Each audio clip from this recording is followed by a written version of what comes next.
कैसे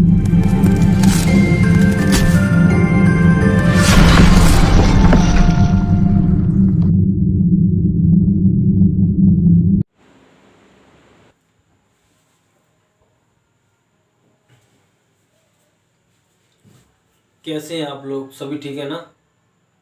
बढ़िया होंगे। मैं भी ठीक हूँ। 3-4 दिन तबीयत ख़राब थी और आज सही है तबीयत। बहुत सारे बच्चे होते हैं कि यूँ कहते हैं कि मेरे पे याद नहीं होता है, मैं मैथ के सवाल नहीं कर पाता हूँ।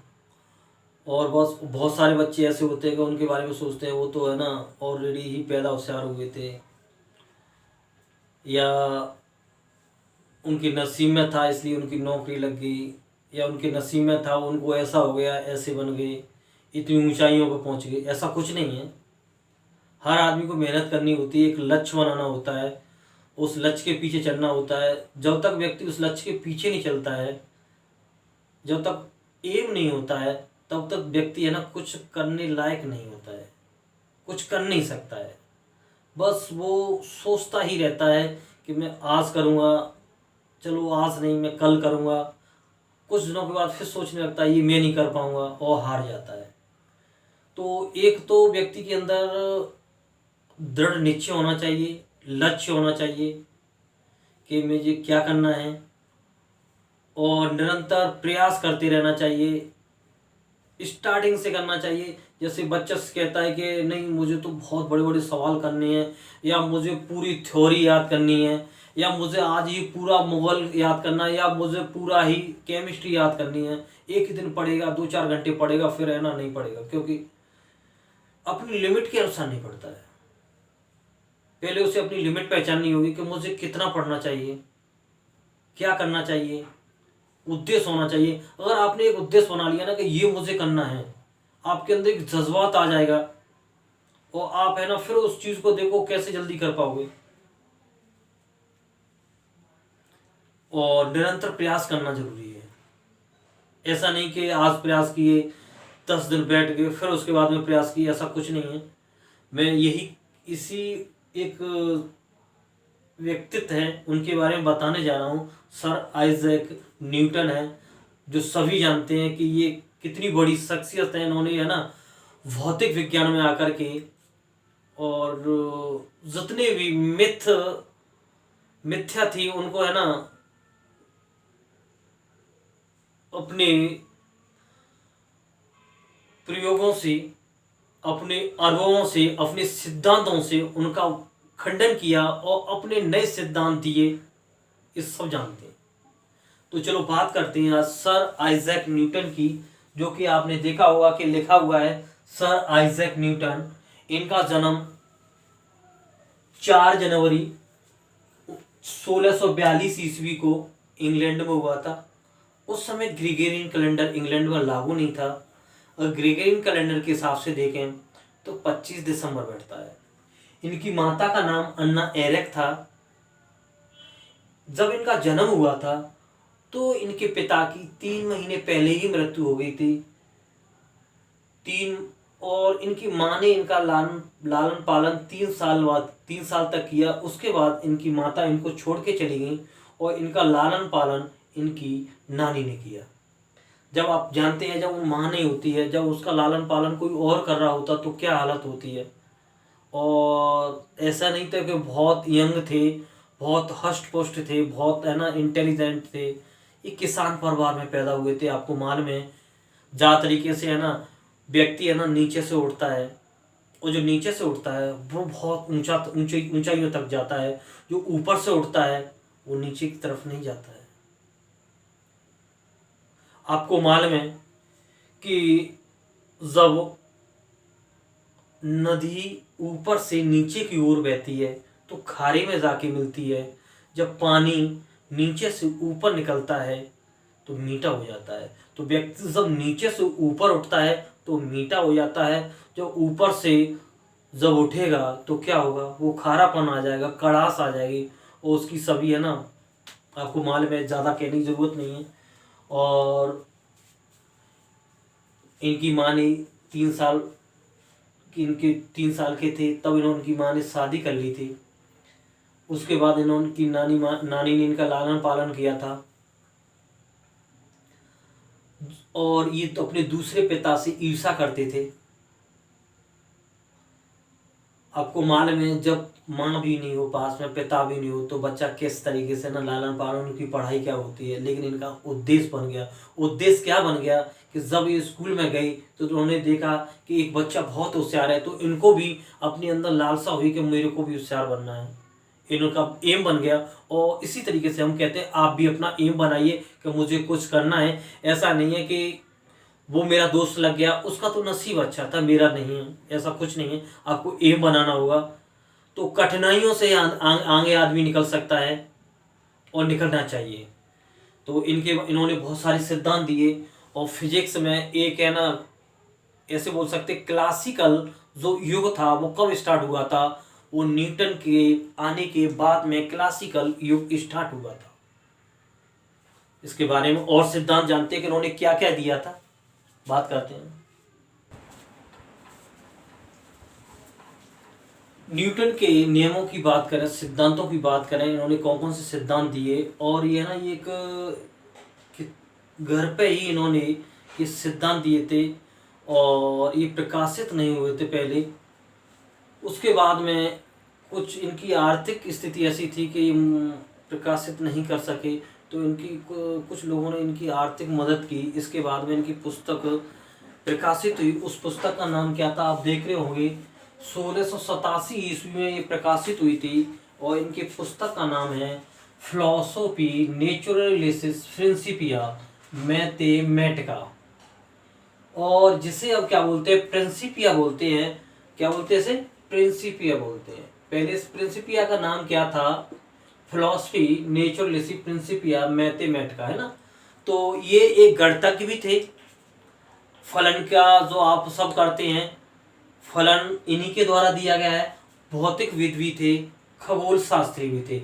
और भौतिकविद में इन्होंने जो दिया थे नाम, न्यूटन का गुरुत्वाकर्षण, लॉ ऑफ ग्रेविटेशन, गति का नियम, लॉ ऑफ मोशन, समवेग, कोणीय वेग, प्रकाश की में भी इन्होंने बहुत बड़ा योगदान दिया था। जिसमें आपने पढ़ा होगा लाइट वाला चैप्टर, जिसमें रंग का सिद्धांत दिया है। और रंग क्या होता है, पहले से ही कलरफुल बताया है। केवल जब प्रिज्म में से गुजारा जाता है तो ये पहले से ही कलरफुल रंग था। और ये कितने कलरों में विभक्त हुआ, ये 7 रंगों में विभक्त हुआ। जैसे आप लोग पढ़ते होंगे विबग्योर, आपने देखा भी होगा। तो इस तरीके से इन्होंने काफी सिद्धांत दिए। अभी और जो सिद्धांत आएंगे मैं बताऊंगा। और इनके गणितज्ञ भी थे, तो इनके गणित के नियम आएंगे तो वो भी बताऊंगा। अभी केवल है ना, यहाँ पर हम पढ़ते हैं न्यूटन के गति के नियम पढ़ते हैं। ये वाला चैप्टर पढ़े, इसमें से पढ़ते हैं। तो न्यूटन का प्रथम नियम पढ़ते हैं। न्यूटन का प्रथम नियम क्या है, लिख लेते हैं। जब कोई वस्तु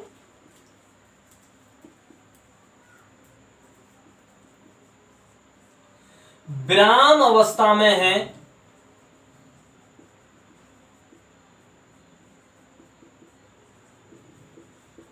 तो वह विराम अवस्था में रहेगी।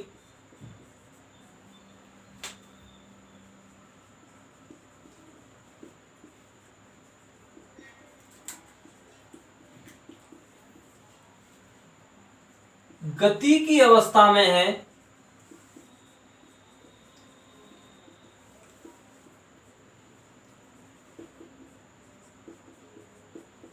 तो वह गति की अवस्था में रहेगी।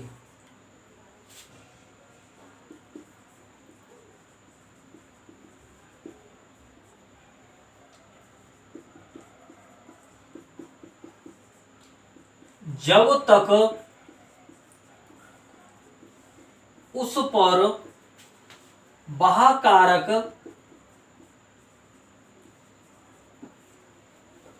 आरोपित बल ना लगाए, आरोपित बल ना, आरोपित बल द्वारा अवस्था में परिवर्तन ना किया जाए।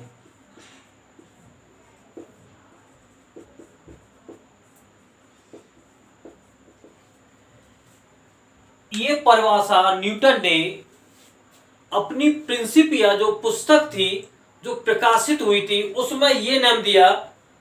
न्यूटन का नाम क्या है? जब कोई वस्तु ब्राह्म अवस्था में है तो ब्राह्म अवस्था में ही रहेगी, और गति की अवस्था में है तो गति की अवस्था में ही रहेगी, जब तक उसकी अवस्था को परिवर्तन ना किया जाए। मतलब बल का प्रयोग नहीं किया था, बस ये कहा था कि जब तक उसकी अवस्था में कोई बाह्य कारक आकर के उसकी अवस्था में परिवर्तन ना कर दे। तो बाह्य कारक का मतलब हो गया बल। भाई बल के द्वारा ही, फोर्स के द्वारा ही उसकी अवस्था को परिवर्तन में लाया जा सकता है। इस नियम को, न्यूटन के प्रथम नियम को जड़त्व का नियम भी बोला गया।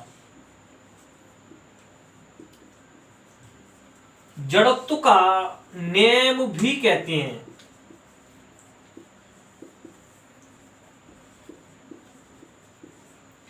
कंपटीशन से हिसाब से इसके एग्जाम्पल बहुत ज्यादा इंपॉर्टेंट है। वैसे ही बता देता हूं कैसे आते हैं। जैसे कोई व्यक्ति बस में बैठा हुआ है, बस चलने देती है, बस चलती है आगे की ओर, और व्यक्ति बैठा है पीछे की ओर झुक जाता है। किसके कारण? न्यूटन के प्रथम नियम के कारण या जड़त्व के नियम के कारण। इसमें होता है बस गति में आ गई और व्यक्ति जड़त्व के कारण ब्राह्म अवस्था में था, वो ब्राह्म अवस्था में होने के कारण गति में बस चलने लगी और वो पीछे की ओर झुक गया। दूसरा ये होता है कि बस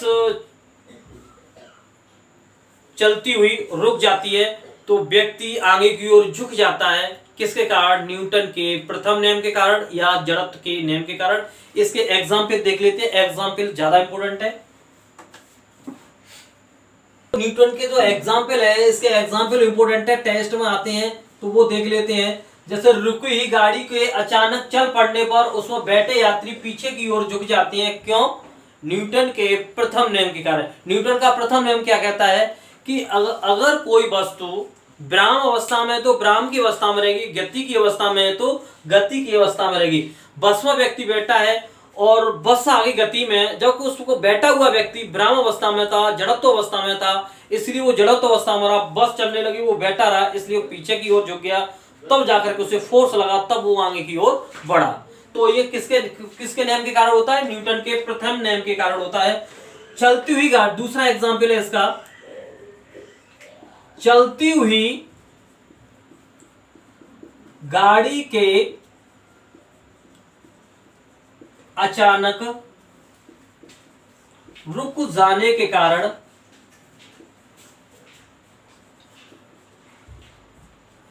उसमें बैठा यात्री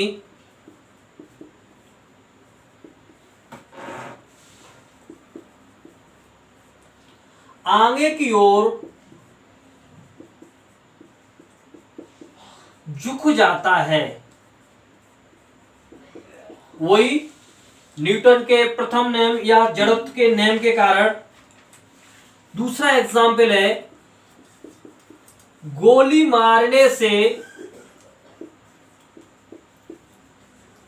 कांच में गोल छेद हो जाता है,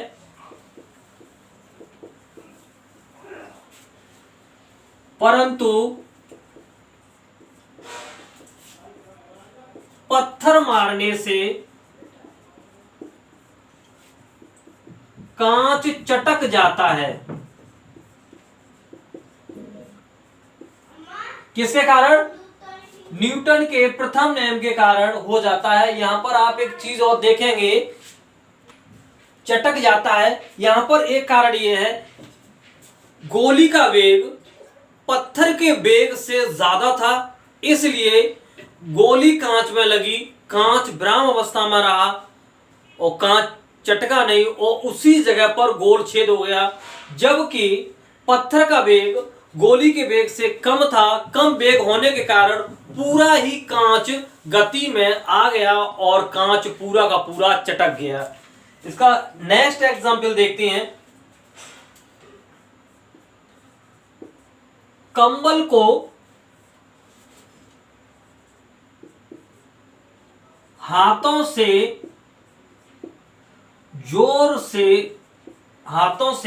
जोर से फटकारने पर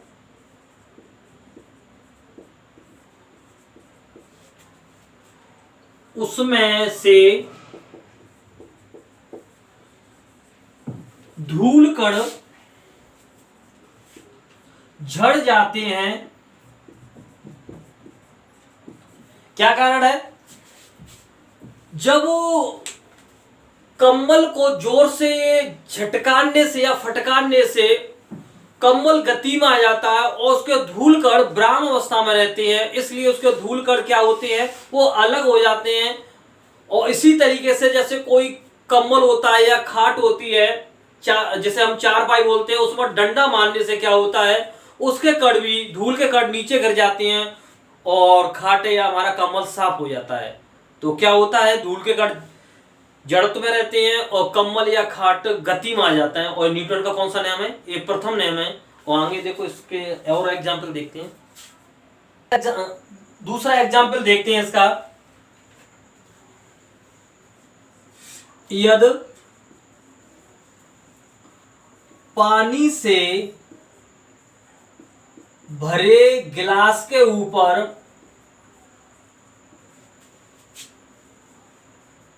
पोस्ट कार्ड के ऊपर रखा सिक्का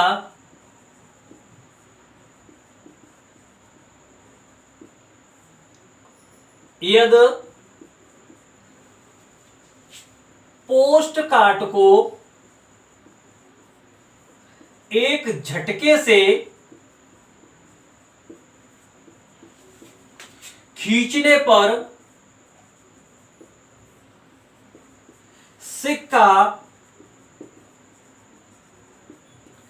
गिलास में गिर जाता है।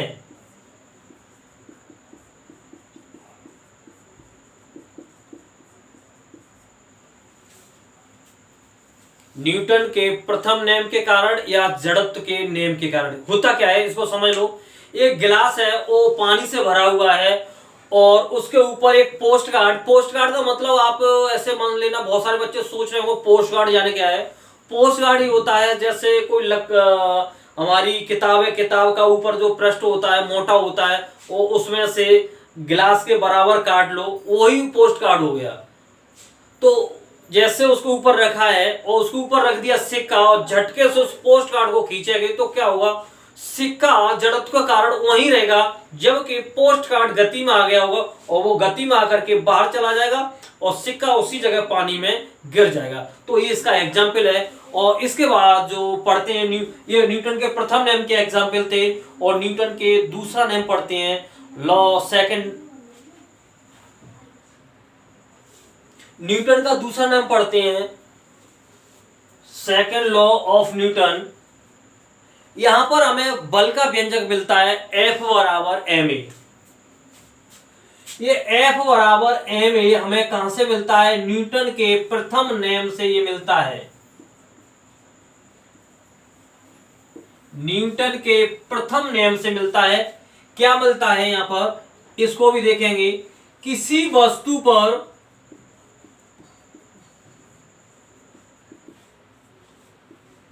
आरोपित बल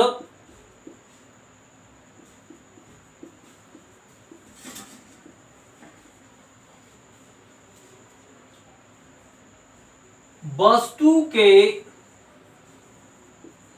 द्रव्यमान तथा त्वरण के गुणनफल के बराबर होता है।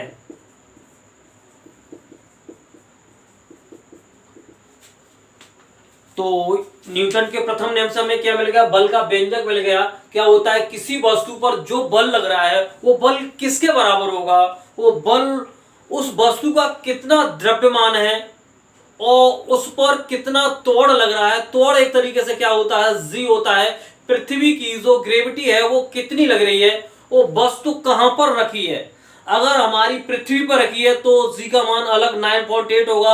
अगर ये दूसरे ग्रह पर बल की बात करेंगे तो वहां बल अलग होगा।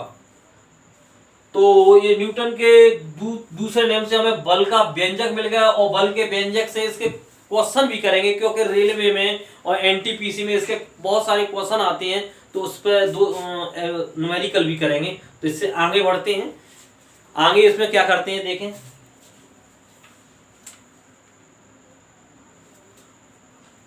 ये मैंने बता दिया था, एफ का जो मात्रक होता है, बल का जो मात्रक होता है न्यूटन होता है, और जबकि सीजीएस पद्धति में मैंने बताया था इसका मात्रक क्या होता है, डायन होता है, और इसका मात्रक क्या होता है, किलोग्राम। इससे बनाते देखो, एम का क्या हो गया किलोग्राम, और ए का हो गया मीटर प्रति सेकंड स्क्वायर। तो इसको क्या हो रहा है, किलोग्राम मीटर प्रति सेकंड स्क्वायर। अगर इसकी विमा बनाना चाहते हैं तो किलोग्राम को मास एम में दर्शाते हैं, और मीटर को लेंथ में, और समय को टी में, और नीचे स्क्वायर है तो ऊपर जाएगा तो t-2 हो जाएगा। ये इसकी विमा हो गई, और विमा भी पूछी जाती है, इसको भी बनाना किसी वीडियो में सिखाएंगे, जो आगे इसकी वीडियो बनेगी उसमें हम विमा भी सिखाएंगे।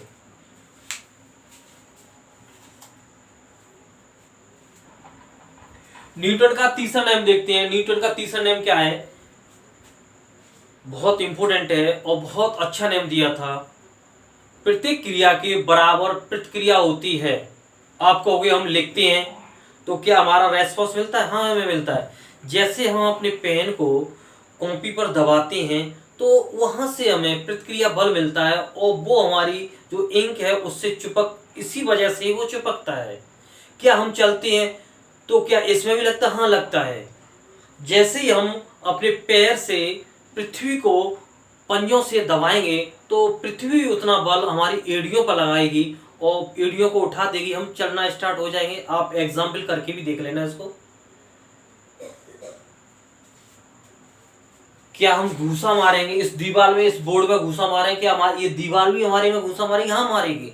आप जितना बल इस पर लगाओगे उतना बल हमारी ये हाथ पे लगाएगी। हमारे हाथ में चोट क्यों लगती है? इसी वजह से तो चोट लगती है। तो घूसा हम मार रहे हैं तो हमारी क्यों लगेगी? जब उस क्यों लगती है? प्रतिक्रिया बल उतना ही हमारे ऊपर लगा हुआ है। तो क्या है न्यूटन का जो तृतीय नियम, प्रत्येक क्रिया के बराबर प्रतिक्रिया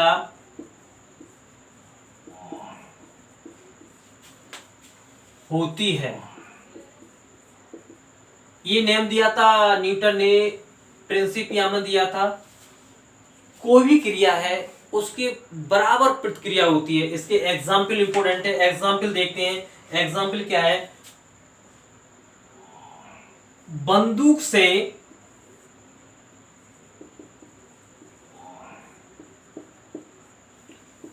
गोली चलाने पर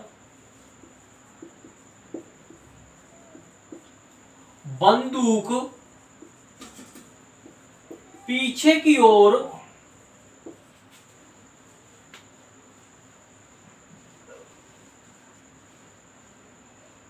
पीछे की ओर झटका लगता है।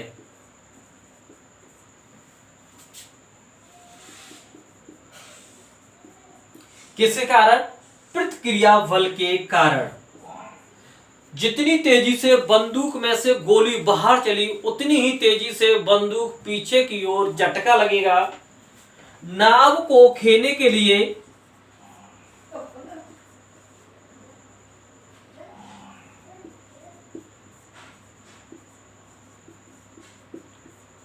नाविक बांस को जमीन में गड़ाता है।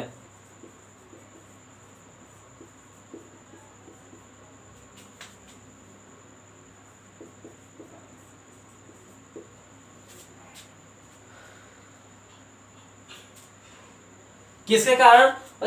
जितनी तेजी से वो बांस को गड़ाएगा नीचे उतनी तेजी से उसकी नाव आगे की ओर चलेगी। ऊंचाई से कूदने पर चोट लगना, ऊंचाई से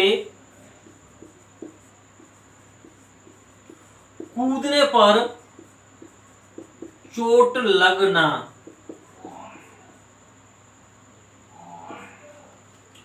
रॉकेट का आगे बढ़ना,